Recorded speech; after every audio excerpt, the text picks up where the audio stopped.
destiny. So if you're the Jets, you better hope that the Steelers don't win that game. Don't let Mitch Trubisky out there. But I think either way, the Bills take care of business here. I think Josh Allen is back on track on his MVP push and has a big game. By the way, Aaron Rodgers dealing with a bit of a knee injury issue here, so if there's more clarity about his injury. He got hurt on his interception, I think. You saw that. You said he was hurt, but then he came back in. Yeah. What do you call that, Pete, when that usually happens? A fakie? What did I call it that day? Stop. He called it. He's like, oh, little Rodgers, he's not good. And then he went back on the field. And I told you, I said that's one of those where they fake it after they throw an interception, then they come back. That he was hurt. That's funny because we went up like 18 or 21 at Lambeau. Do you remember this? In like 2018, week 1, it was Khalil Mack's first game. He must have had 4 sacks, a touchdown, forced fumble. Aaron Rodgers goes into the facility. He comes back out. He's smiling during his halftime interview, and then he just throttles us in the second half. So never count that guy out. No, I wasn't counting him out. I'm just saying he made the knee injury look like it was, and he didn't even go into the tent. So okay, you said Buffalo in a flat spot. Was Tampa Bay in a flat spot, or just playing a really good Dallas team? Because now they're 7.5-point favorites against Carolina. But again, that positioning in the NFC South was a big hit for them. The weird thing about that game to me is the defense didn't show up.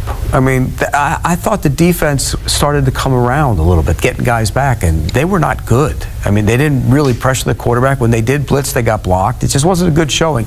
Maybe they were flat. It was back-to-back road games. That's tough to do. You play a team on Sunday night at their place, and now you're back home.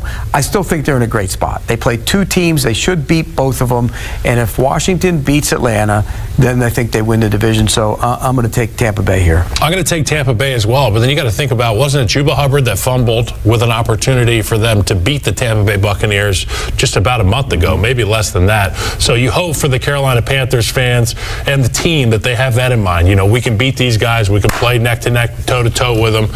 But it's Baker Mayfield. It's the Tampa Bay Buccaneers. I'm on them this week. And if they don't fumble late in that game, I think they go get the winning field goal, and we're not even having this. No, 100%. Yeah. All right. Our guys at Sportsline, by the way, actually project the Bucs to win the division over the Falcons. It's like 60-40, 55-45, that type of thing. But again, they'll have to take care of business first and foremost against Carolina and Bryce Young. All right, let's get to a game. Do we really want to talk about it? Yeah, we kind of have to, right? Raiders and Saints. Yeah, can we, or spend 30 seconds or less, whatever you want to do? When 2 wrongs don't make a right? No, the lesson early in the year I had, when 2 crappy, stinky teams play each other, the lesson is take the home team, because the other one has to travel. So, and you put it a different way, but we're both on the Saints. Okay. Yeah. Because we had like Jets, Jags 2 weeks ago, and then Jags, Raiders last week. Yeah. Take the home team. Take the Saints. Take the home team. The fans matter. Think they could score a point this time? They did Lambeau, by the way. You don't want to be there if you're traveling. They practice it in a refrigerator last That was the dumbest thing I've ever heard in my life. All right, let's get to Cowboys and Eagles. Philly laying 9.5 against the Cowboys. Kyle, you want to lay it or you want to grab it? The number here, 9.5, tells me Jalen Hurts has been able to match the shapes on the computer in the training room, you know, because that's what they do for the protocol. They're like, you know, which shape doesn't mix and match. The concussion was bad, obviously. Him getting out of the game affects that team immensely. But I'm going to pick the Eagles in this one because the 9.5 tells me they're expecting Jalen Hurts to be back. And it wasn't the offense that was the problem. They scored their points. It was the defense. I think the defense will respond here. I think they were embarrassed a little bit by what happened. 5 touchdown passes. That's never a good look. They will respond here. I think they'll shut down Cooper Rush and that Cowboys offense. I'll take the Eagles minus the points as well. Let's get to Colts and Giants. Indy on the road laying about a touchdown and a half. Jonathan Taylor might have heard that you were fading him in our same game parlay on Sunday to the tune of 200 I got even. I made him fumble on the goal line. Yeah.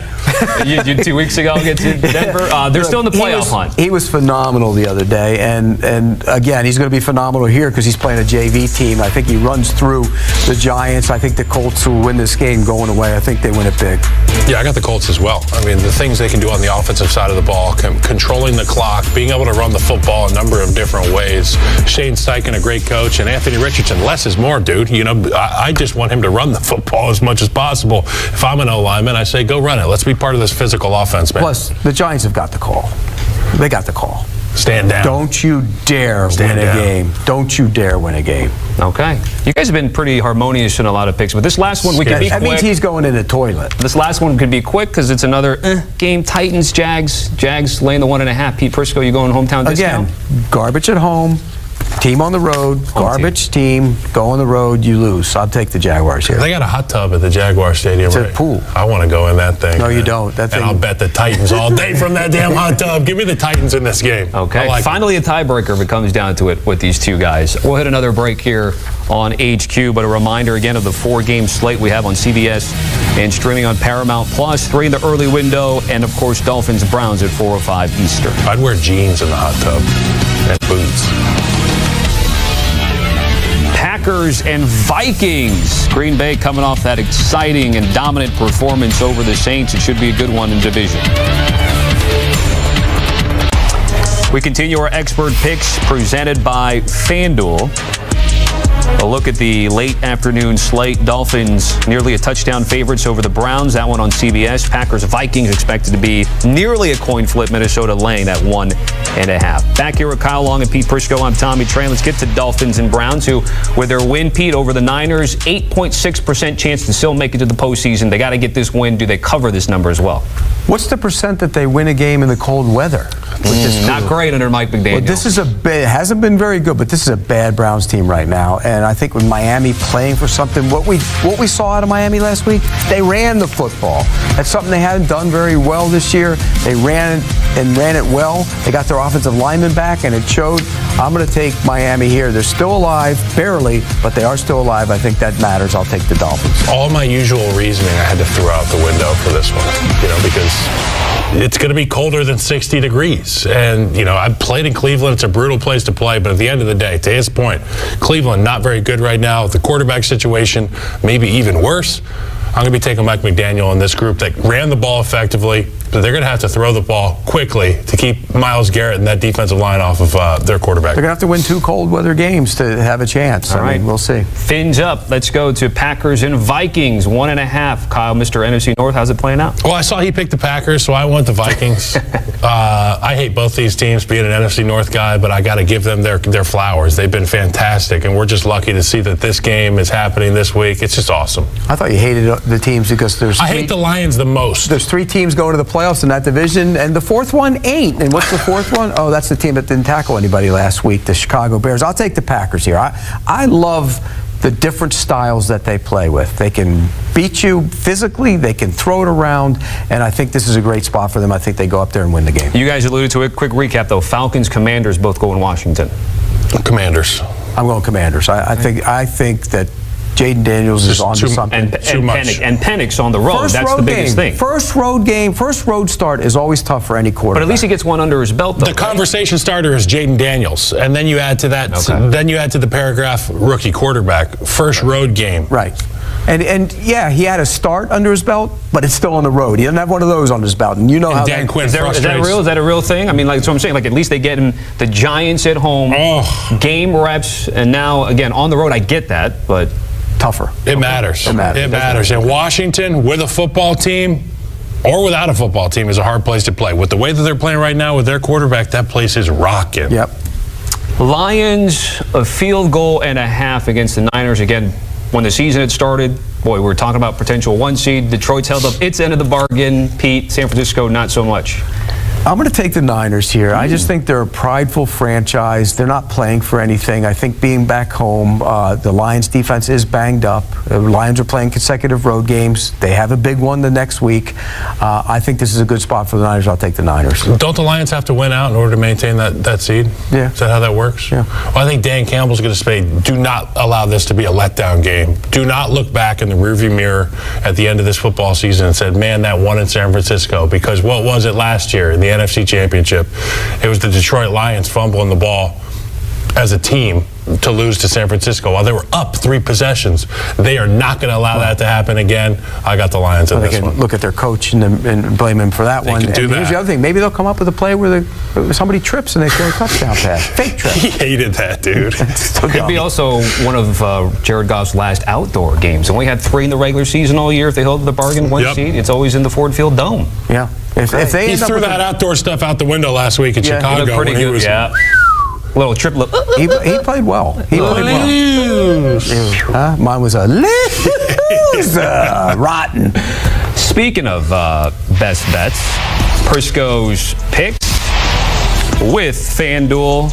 Those best bets haven't been great. All these Kyle's picks, mine are so bad. Chris Hassel, 7 straight to He creep is up on a Kyle tear. Long. Way to go, Hass. Yeah, Hassel, It by just the way. goes to show you that how luck is really a factor in all of this. 'Cause Chris doesn't. But your record is, as they say, are who where you we are. Hey, sometimes you get used to eating filet mignon, you forget what moldy bread tastes like. Well, Chris Hassel's been working his way up, eating that moldy bread, and he's happy to be up at the And now top. he's eating filet mignon. Hash kind enough Beef to join Wellington. in on the mix here, guys. Here's Chris Hassel with his pick.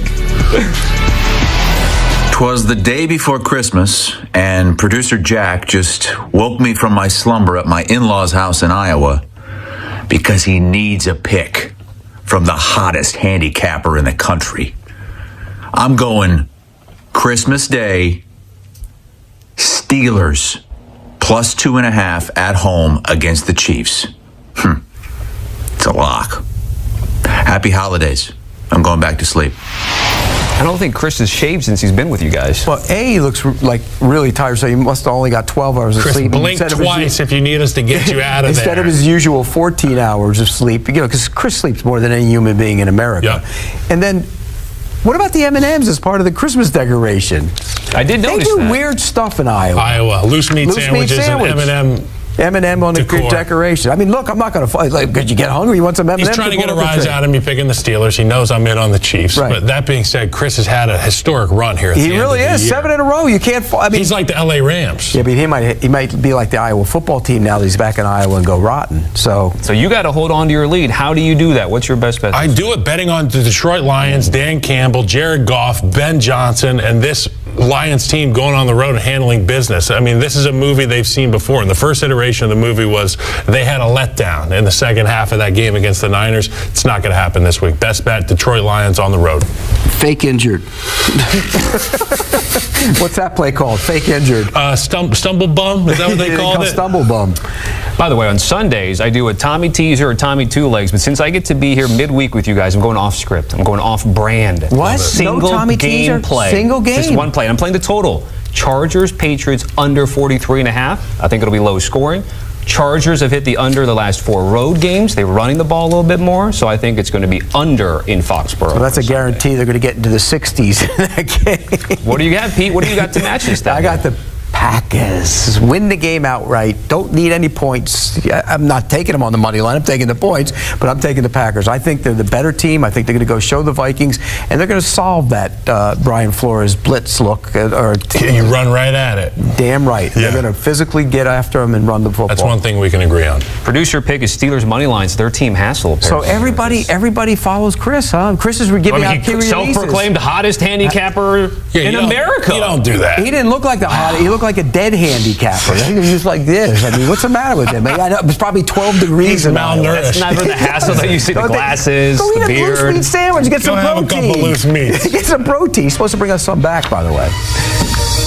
Here's a look at the best bet recaps. Kyle on the Lions, Pete on the Packers. I've got the under, and Chris going with the Steelers, and the producer going the same, taking plus money with the win. All right, time to say goodbye. But that was fun, guys. Thanks for letting me it was. fill in. Thanks, Trying to Good to figure see out you. why Good to the be back with producers you. I haven't been back in 3 months. I've been with him every Sunday, though. That's Took the money Big line. Daddy in the Why building. would you take the money line? You could get points. You didn't need to take the money line. You don't get any. We don't plus get money. We don't get any more from picking the But one we with don't plus know. money. The bettors do. Okay. So there you And go. get on that Commanders game, too, because that rookie on the road stuff matters. And Jaden Daniels is Movie Camera Hey, Silver, and Blue Nation. Today, we're diving into a story that's stirring up the Dallas Cowboys fan base and leaving us all scratching our heads.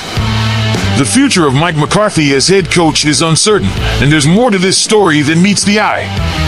Stick with me, because in just 50 seconds, we'll break down all the details about this situation that could reshape the team's direction next season. 3 o'clock, let's set the stage quickly. Mike McCarthy, our head coach since 2020, boasts a solid record with the Cowboys, 42 wins and 25 losses, along with 3 playoff appearances. Yet, rumors suggest Jerry Jones, the team's owner, isn't fully sold on keeping him. Is Jerry playing mind games, or is he seriously considering bringing in a big name like Bill Belichick? Fire, here's the big reveal. NFL insider Jay Glazer dropped a bombshell, changing the narrative. According to him, McCarthy is a free agent, meaning his contract is ending, and teams like the Bears, Giants, and Raiders are reportedly interested in him. Former Cowboys head coach Jason Garrett also chimed in, saying Jerry hasn't made a final decision yet and that the last weeks of the season will be pivotal in determining McCarthy's fate. Lightbulb, what we know so far is that McCarthy has built a strong bond with Dak Prescott, which has been a cornerstone of the team's recent success. However, with an inconsistent season and an early playoff exit, Jerry Jones's patience might be running thin. Flex biceps, so, Cowboys fans, what do you think? Should McCarthy remain the head coach of the Dallas Cowboys? Or is it time for a bold change, perhaps even bringing in a legendary coach like Bill Belichick? Megaphone, now it's your turn. Drop your thoughts in the comments, share this video with fellow fans, and don't forget to subscribe to the channel to stay updated. Hit that notification bell so you don't miss any Cowboys news. American football, go Cowboys! See you in the next video.